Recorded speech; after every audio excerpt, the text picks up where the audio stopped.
Bismillahirrahmanirrahim. Assalamualaikum warahmatullahi wabarakatuh.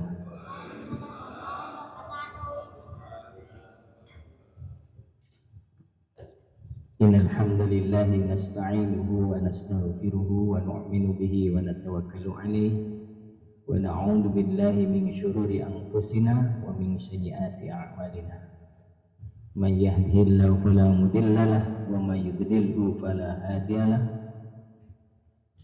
Asyhadu an la ilaha illallah wahdahu la syarika lah wa asyhadu anna sayyidana wa maulana Muhammadan abduhu wa rasuluhu la nabiyya ba'da.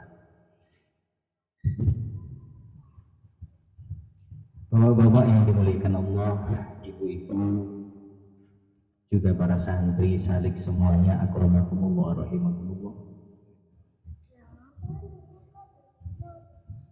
Tadi sudah disampaikan semua mukadimah kehormatannya, langsung ngaji mawon ya. Memang benar harus kita syukuri majelis ini. Dan majelis ini adalah majelis terbaik dan terpenting bagi kehidupan kita. Tadi disampaikan sama Pak Mahfud itu, yang beliau hari ini mungkin di antara semua jamaah ini yang paling tahu nikmatnya sehat itu Pak Mahfud itu sekarang. Karena beliau baru diuji dengan sakit yang Masya Allah, dengan rahmat dan ridhonya Allah memberikan kesembuhan, dan mudah-mudahan memuliakan beliau di dunia akhirat. Sakitnya enggak datang lagi. Memang kesehatan itu penting, tapi ada yang lebih penting.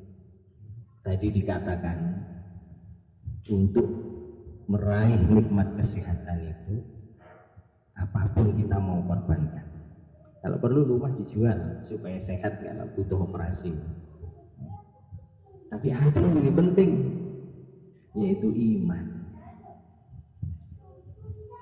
Karena iman ini menentukan keadaan, kebaikan, kemuliaan kita, atau na'udzubillah min dzalik, kecelakaan, kehinaan kita di dunia dan di akhirat.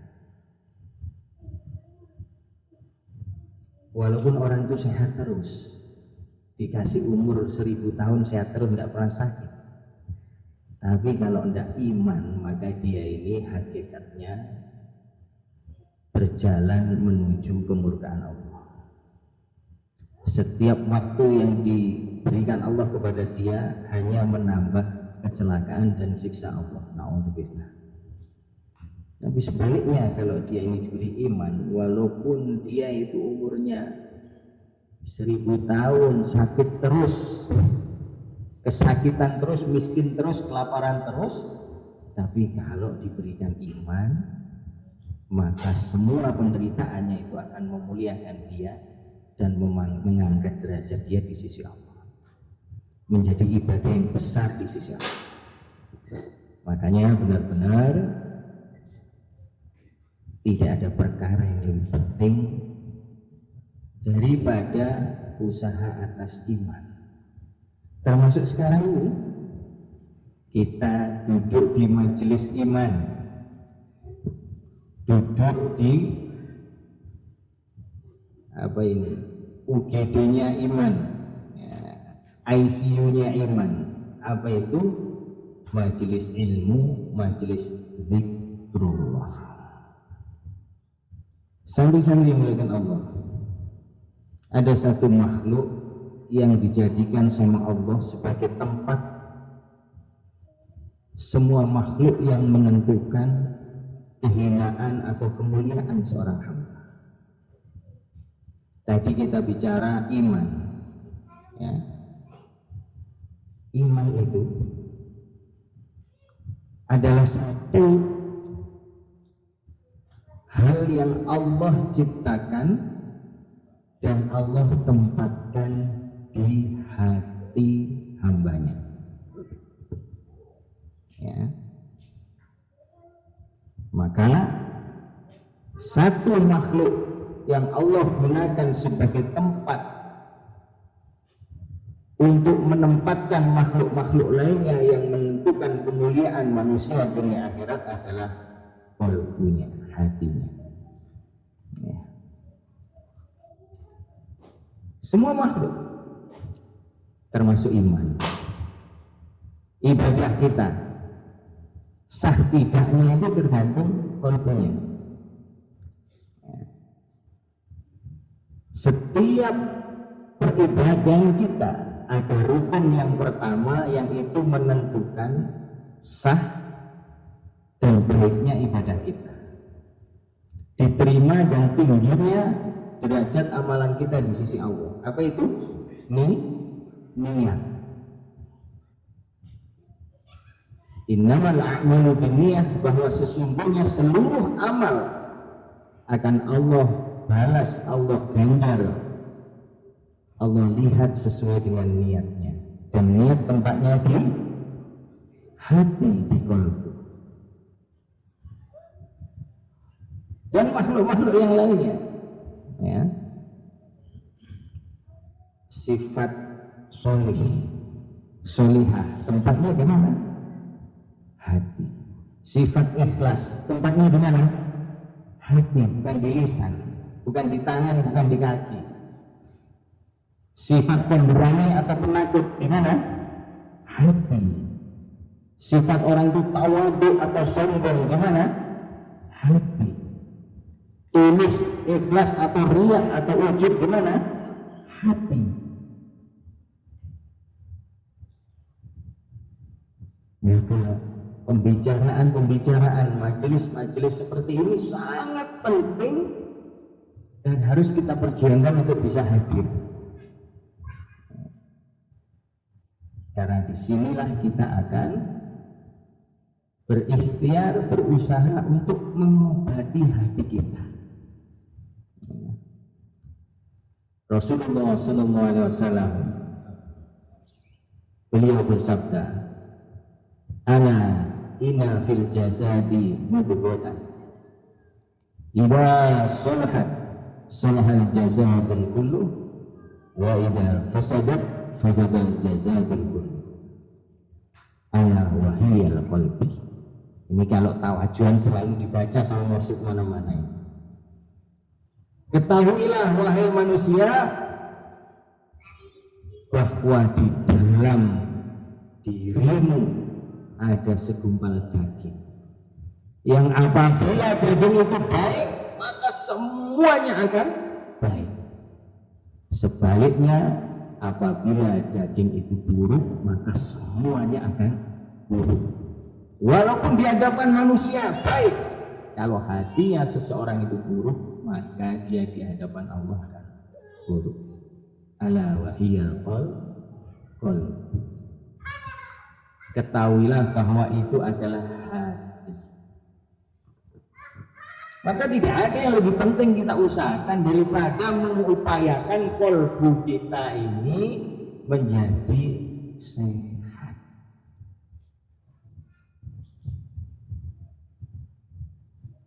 Di antara cara yang paling ampuh, paling tepat, paling cepat, paling afdal yang Allah kabarkan sendiri untuk mengobati hati adalah zikrullah.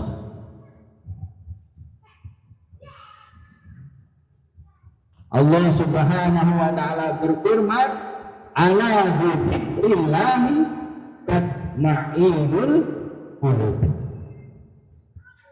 Maka ketahuilah wahai hamba-hambaku bahwa sesungguhnya dengan zikrullah hatimu akan menjadi tenang. Yang membuat tenang apa? Yang membuat tenang apa? Bukan siapa pertanyaannya. Hati. Tenang itu juga makhluk loh. Lawannya tenang kesusu, bingung, gerusa-gerusu. Maka orang-orang ahli zikir itu insya Allah ya, yang istiqomah jaga zikirnya tenang. Ada orang yang masalah kecil aja, masalah kecil. Iku iso engkel-engkelan. Bisa musuhan, bisa dendam sampai 7 turunan. Masalah kecil, masalah lemah setengah meter itu. Tapi ada orang yang Allah beri hidayah, zikir yang baik, masalah besar itu hanya diselesaikan dengan senyuman. Terah makhluk, ini ngedak. Patuh, ngedak. Wallahi tidak bisa orang mengetahui jalan solusi termudah bagi seluruh masalahnya dunia akhirat kecuali kalau hatinya tenang. Dan ketenangan hati Allah telah kabarkan hanya dengan zikrullah.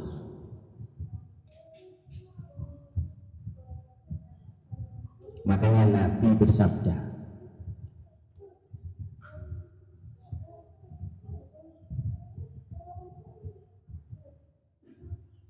perumpamaan hamba yang berzikir kepada Allah, masalul ladzi yadhkurullaha rabbahu walladzi la yadhkurullaha rabbahu masalul hayyi wal mayyit. Permisalan orang yang berzikir kepada Allah, mengingati Allah,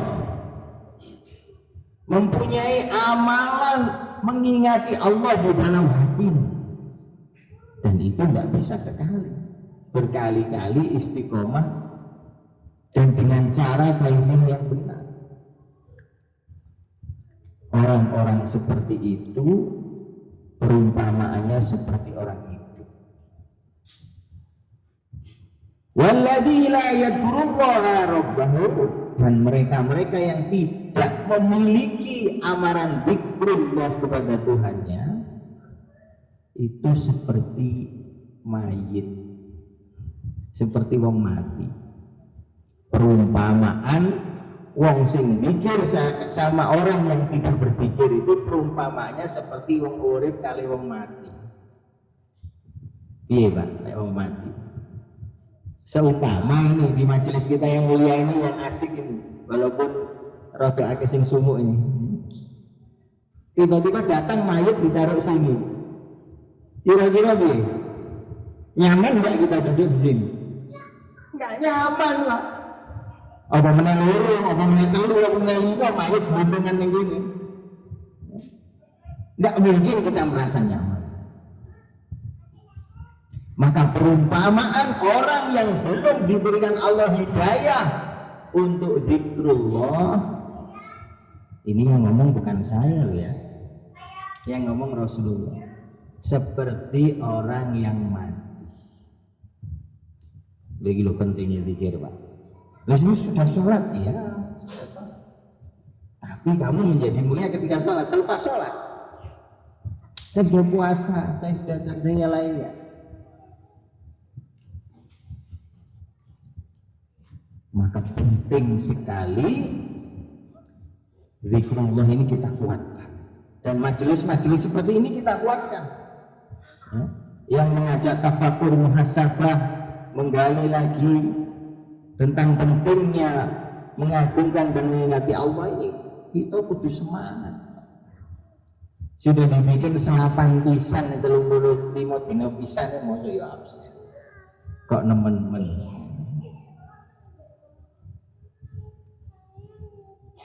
Untuk keperluan dohir kita saja, keperluan dohir kita ini mesti ketinggalan.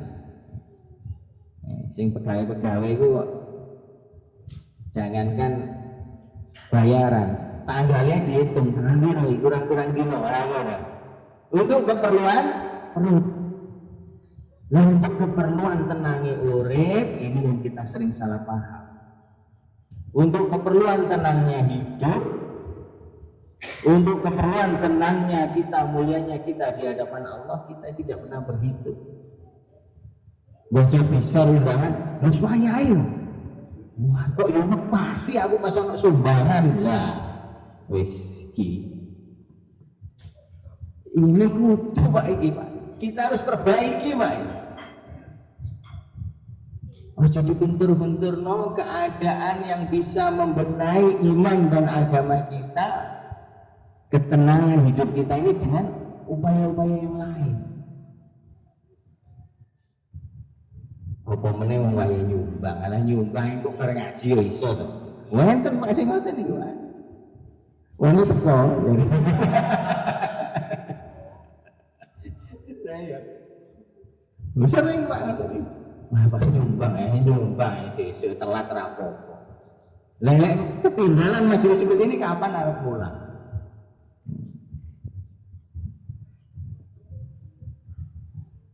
Wallahi tidak ada perkara yang lebih penting daripada usaha mengingati Allah, membenahi hati kita, menguatkan robita kita, hubungan kita kepada Allah dengan zikr.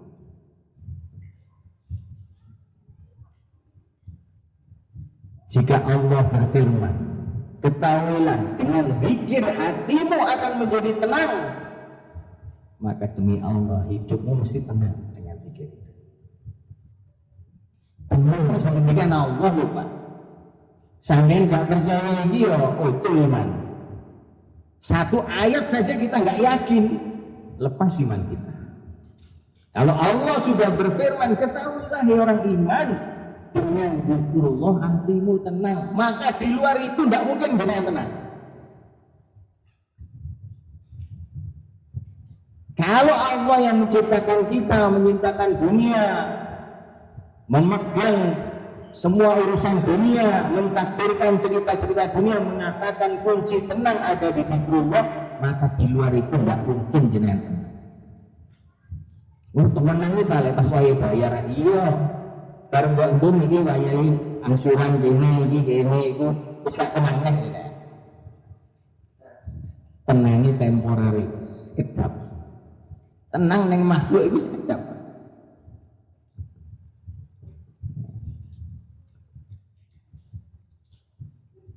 Maka jika hati kita sehat, wa idza shalahat jasadul kullu, semua perkara akan urusan badan itu wapi kan, termasuk dia ini kalau hatinya baik akan biasa mandang apa-apa itu baik. Tapi kalau asupan zikirnya, vitaminnya dalam hati itu tidak kuat, ombonnya hati tidak kuat, lihat apa aja buruk. Wis toh. Kalau orang itu robitoh zikirnya kepada Allah kuat, benar, sampean melihat orang yang paling buruk pun jenengan akan Allah tampakkan kebaikan. Tapi lek kita ini tidak kuat robitoh zikirnya sampai kepada Allah melalui guru-guru yang benar, jenengan melihat seorang wali, seorang ulama pun akan kelihatan buruknya. Itu semua dengan apa pabriknya? Hati. Lah itu bahaya. Makanya orang sing atine gak sehat itu sing kurang zikir di sini gerangsang, ngresah, ngersuloi. Tapi yang penuh dengan hidayah zikrullah ayem. Lho niki kuwata, Pak. Tiang sing datang hanya untuk mencari solusi atas semua masalah keluarganya, kemudian bertemu dengan guru-guru, dengan mursyid, kemudian dia mengambil ilmu zikir, tarbiyah zikir dan mengamalkannya, masalahnya tidak langsung hilang Pak, tapi hatinya itu Allah bikin tenang. Allah kok nggak utang sak gunung, dosa wis terima tarbiyah zikir, jadi mentelesnya mungkin tertasbih. Apa sih kan? Jangan ini, tapi saat ini kalau air, lalu betul. Lalu ini apa? Dia tasik hati, tapi cukup walaupun bukan gerangsang malik. Wallahi Allah yang bikin tenang hati. Masalah pahit cepat, tapi ketenangan itu apa? Dan bertahap selesaikan. Dengan caranya Allah, karena jenengan menjadi ahlullah. Ana jadi suman dakaroni, aku bakal belani, bakal ngancani orang-orang yang selalu berpikir kepada saya dikancani Allah. Insya Allah kabeh rampung kanthi gampil. Makanya diistiqomahkan. Di nyaman-nyaman no, di tenang no leh pikir. Sing sampun nerima ijazah itu ojo kesuk-kesuk. Pikir ku arepe wah. Iku sing tambah sambat saiki kok subuh to pas aku. Nah. Dinikmati Mbak Dewati. Agungkan, ingat dan sebut Allah di hati. Sekali lagi saya ulangi. Tenang letaknya di mana? Berarti yang harus ditandani dengan dikelola apanya? Hati, bukan lisan. Ulang ini mau istighfar sedih ping 1000 tapi dereng tenang. Sholawat ping 1000 itu. Lah kan duduk golekmu tenang di hati, dan Allah mengatakan dzikrillah tatma'innul qulub, hatimu tenang. Maka yang kamu tenangkan hatimu. Ya. Perkara masalah sih gede. Kalau Allah bikin tenang. Seluruh nabi, seluruh rasul itu Pak, di antara karomah terbesarnya adalah diberi sifat tenang. Lek nabi gak tenang, ajur Pak. Bayangkan membawa 12 suku, ya, 12 suku, 12 kabilah. Dalam satu riwayat jumlahnya 6.000. Nabi Musa dikejar sama para tentara Fir'aun yang bawa persenjataan lengkap mau nyembelih mereka di depan laut. Lek gak kuat berdiri piye, Pak? Tenang. Seluruh nabi itu karomah terbesarnya zikir. Dan tidak ada nabi, tidak ada rasul, tidak ada wali, tidak ada ulama kecuali pertama sekali Allah beri dia itu sifat tenang, hikmah, dermawan, lemah lembut. Itu sifat orang-orang soleh. Maka untuk mencapai itu tidak ada jalan lain. Allah sudah sebutkan. Ala bidzikrillah tatma'innul.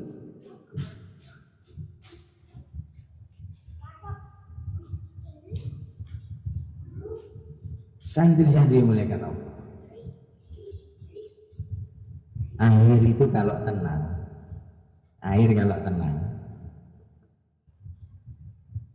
kira-kira kalau kita melihat ke air itu ketok nggak gambar kita?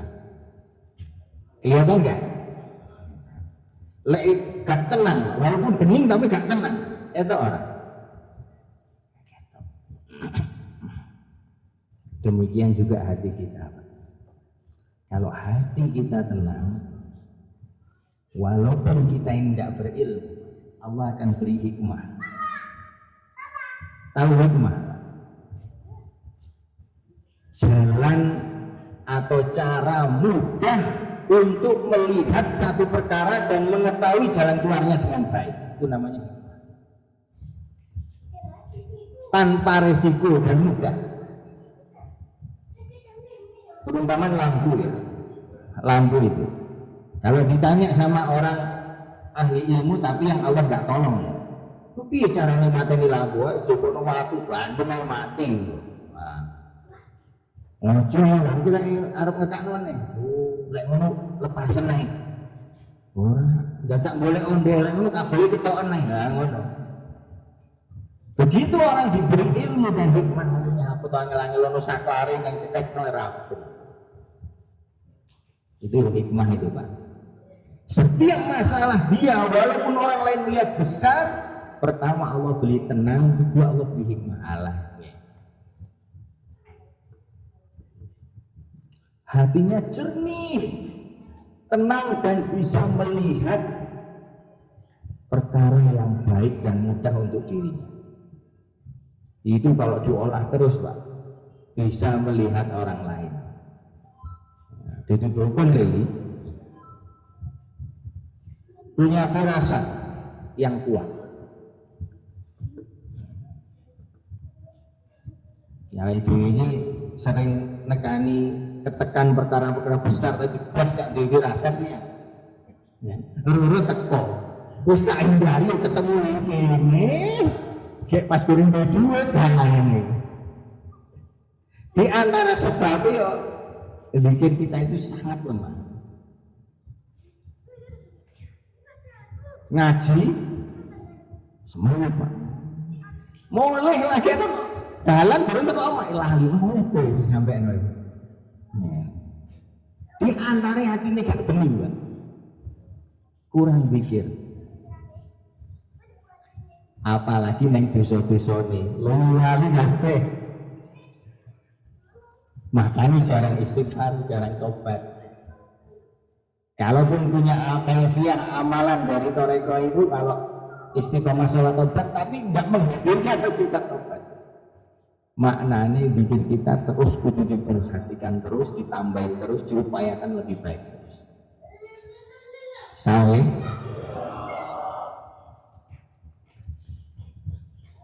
Sayyidina Umar radhiyallahu anhu waktu beliau jadi khalifah menerima hadiah Pak, kurma saketi besar Pak, kurma enak. Maka di situ banyak sahabat-sahabat diparingi sedaya. Ada ini pembantunya ada itu sahabat ditawari ambil sakramu, ambil sakramu. Kadang diambilkan beliau dikasihkan. Terus muter itu orang. Begitu tuh kisah Sayyidina Ali sampai di waktunya Sayyidina Ali Sayyidina Umar. Saya. Dijogok nasi jiwa. Ya. Ini Sayyidina Ali. Protes Sayyidina Ali. Ya Amirul Mukminin, pulau ditambah, yang lainnya dikasih banyak, pulau satu. Sayyidina Umar ngendikan, seumpama di mimpimu semalam itu Rasulullah ngasih kamu kurma 2, saya kasih 2, ngasih 3, saya kasih 3, tapi kan Rasulullah cuma ngasih 1. Masya Allah, paham berarti cerita gimana? Sayyidina Ali kaget. Wahyu ba'da Rasulullah ya Amirul Mukminin, apakah ada wahyu setelah Rasulullah wafat ya Amirul Mukminin sehingga jenengan bisa mengetahui mimpi saya? Maka Sayyidina mengatakan ittaqu firasatil mu'minin fa innahu yanzuru bi nurillah bi nuri fikrillah. Hati-hati yo sampean Sayyidina Ali marang firasat utawa pandangan atine wong mukmin. Sesungguhnya wong-wong mukmin sing dipilih Gusti Allah melihat hati orang itu dengan nurnya Allah, dengan nur zikrullah. Sing mimpi sapa? Sayyidina Umar pirsa. Mimpi lah Pak pirsa. Lah apa meneh liyane sing asli. Orang-orang dulu seperti itu Pak. Lek gondelan amalan pikir itu sampai padang hatinya. Firasatul mukminin itu hak. Dawai Kanjeng Nabi. Firasatnya orang mukmin itu maknanya ya sing wis diwehi nur zikrullah ning atine padang Pak. Dan benar kata Nabi dibaleni ping 3 firasatul mukminil haqq, firasatul mukminil haqq, firasatul mukminil haqq. Nah ini jenengan lek ning ngarepe para kiai senior-senior sing wis tarbiyah 5 rampung istiqomah iku meteni Pak. Cocok ngerti ki wayang bayar ta yo ngerti. kowe berseneng bojomu ya nyapa ketok kuweteng atimu. Cuma gak tega, buru-buru arep ngomong gak tega. Delok wajah berubah. Wallahi itu hanya bisa diselesaikan dengan zikrullah. Duduk yang baik, kaifiyah yang diajarkan guru dilaksanakan. Kemudian pilih itu sing tenang koyok pas latihan biar loh Pak. Kayak pas tarbiyah 1, tenang dinikmati besok saiki. Masya Allah dituarget yang rampung malah nggak semusul gantos tas kembali angsal ya. Wah itu kok. Masya Allah.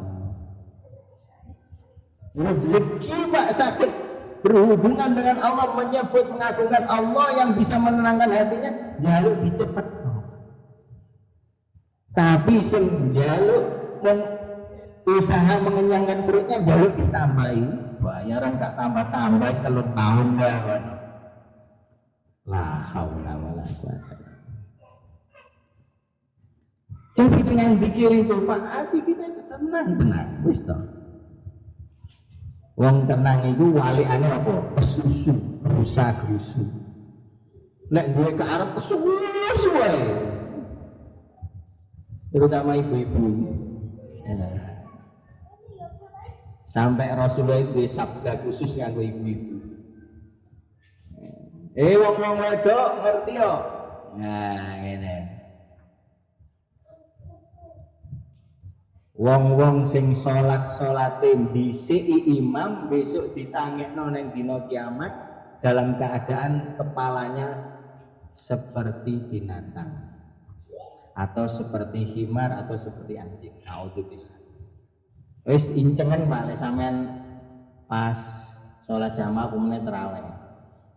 Jamaah putri tengen tekok mburi, engko imame burung rukuk lek rukuk sih. Pasti, lu Kanjeng Nabi padang hatinya, Pak. Lu padang nggak bisa dijelaskan dokter. Makanya ibu-ibu itu Pak, lebih penting juga, lebih penting sekali diajak belajar zikrullah. Ya, ojo sampai sing lanang wis bolak-balik mlebu kamar wiritan sing wedok. Pak, ora ketimbun nukul tasbih. Ya iki wis musibah. Ketara bojone orang dipikirno lagi. Sok ben datang masa itu sampai waktu teko mihrab, teko garapan, cepet nek enggak? Kok cepet nek Pak? Nang ini dikir sing tenanan. Ana enggak wong sing ngene iku karwane. Wonge teko. Apa ngono? Bisa itu namanya kerjasama tatmainul qulub, menenangkan hati.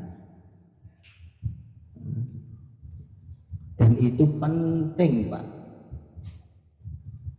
Gogroknya mental suami, ketenangan suami itu lek digrejeki istri.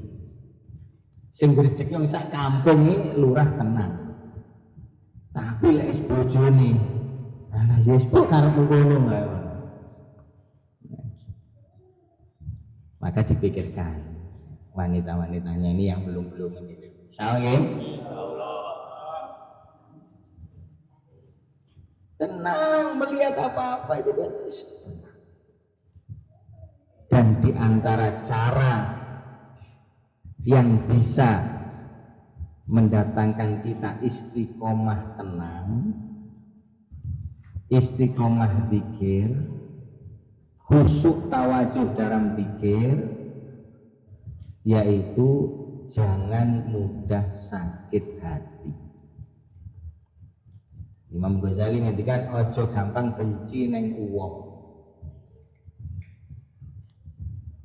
Imam Ibnu Athaillah dalam kitab Hikam, di antara yang menjaga hati, kebaikan hati adalah jangan suka melihat keburukan orang lain atau menyimpulkan buruk pada orang lain. Itu sering kita pertegas dan nasihatkan terus pada diri kita. Ojo gampang delok eleke wong, ojo gampang benci nang wong, walaupun wonge mewegelno. Tondo-tondo robitoh jenengan dengan Allah jauh. Imam Ali Zainal Abidin, cucunya Sayyidina Ali, putrane Sayyidina Husain radhiyallahu anhu. Beliau itu imam pada zamannya, cucunya Rasulullah. Beliau itu kalau sholat sunnah sehari 1000 rakaat. Imam Ali Zainal Abidin sampai dengan beliau wafat itu sholatnya sehari 1000 rakaat sunnah. Makanya namanya Zainal Abidin, Imam Ali Zainal Abidin. Zainul itu hiasan, Abidin ahli ibadah. Imam Ali hiasannya para ahli ibadah di zamannya. Beliau witirnya setiap hari sambil jenengan Pak 11 rakaat. Witirnya. Ini salik-salik ini kan ya 11 rakaat toh. Ya. Kalau seumur itu ya tahu loh Pak ya. Untung telu kadang semayani siji sing penting witir. Beliau itu witirnya setiap hari 11 rakaat. Witirnya Pak. Beliau didatangi oleh seseorang. Tiba-tiba orang itu mengatakan, "Wahai Ali, nih, wonten dawuh." Waktu beliau mudhan dari masjid, turun dari masjid, diderekno karo santrine, langsung dijangka, "Hei Ali, nih, antum Ali Zainul Abidin, kamu Ali hiasannya ahli ibadah, seperti yang panjenengan lihat. Menurutku antum Ali Zainul Abidin, artinya kamu itu Ali aibnya bagi ahli ibadah, aib ini." Beliau mesem, alhamdulillah. Jadi saya lihat jenengan itu fajir itu goblok, bodoh, gak pinter, fasik, munafik antara penampilannya karo kelakuannya. Panjenengan itu ujub, tukang riak, suwe Pak. Dibilangi yang buruk-buruk, bakhlul edan, cinta dunia, semua macam-macam. Sok-sokan ahli ibadah, padahal kan apa-apa nih. Beliau mesem. Yang kedua kan, beliau mengatakan, Masya Allah, wahai ya akhinal karim, wahai dulurku sing mulia, sesungguhnya nopo apa yang panjenengan bilang pada saya tadi, semuanya benar. Dan masih banyak lagi keburukan saya yang jenengan belum ketahui. Seumpama jenengan mengetahui, pasti akan lebih keras lagi menasihati saya. Itu santri-santri yang begini sebetulnya jotosi ya Pak. Sayyidina Ali Zainal Abidin, biarkan dia menyelesaikan omongan. Maka Sayyidina Ali Zainal Abidin, beliau meneruskan pembicaraannya. Kamu telah banyak berbuat baik kepada saya, memberikan nasihat kepada saya. Sekarang kebaikan apa yang saya bisa bantu kepada panjenengan supaya impas kita? Atau barangkali alaka hajah, atau barangkali panjenengan punya hajat sehingga saya bisa membantu. Moko beliau niku langsung takbir Allahu Akbar, subhanallah walhamdulillah, benar-benar panjenengan ini cucunya Rasulullah SAW. wahai Tuan Ali Zainal Abidin. Beliau malah lingkup dengan, loh kenapa? Mohon maaf, nyuwun pangapunten samih, nyuwun sapunten sangat. Saya tadi memberanikan mengumpat jenengan, mengejek jenengan, menghina jenengan hanya karena saya itu tertantang sayembara daripada seseorang. Kalau kamu bisa membuat emosinya, menghilangkan ketenangannya Sayyidina Ali Zainal Abidin, saya kasih 1000 dinar emas. 1000 dinar, 1 dinar itu setara 14 dolar. Sak dolare 15.000, ringkese lek dipingno 500 juta. Lek kowe iso mbangkitno emosi nih Ali Zainal Abidin pakai 500 juta. Oh, tertantang deh. Beliau senyum yang ketiga, Masya Allah, lebih lembut malah senyum, Masya Allah, ditepuk pundaknya. Mau salah nih, kita mungkin pulau nggak ada utang soalnya. Santri-santri, tolong diwai saya dinar, sampean gak ngomong.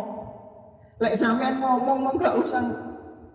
Ya tak nesu-nesu neng aku langsung jawab 1 dinar tak wih 500 juta. Begitu itu orang yang hatinya itu penuh hikmah dan ketenangan dari Allah.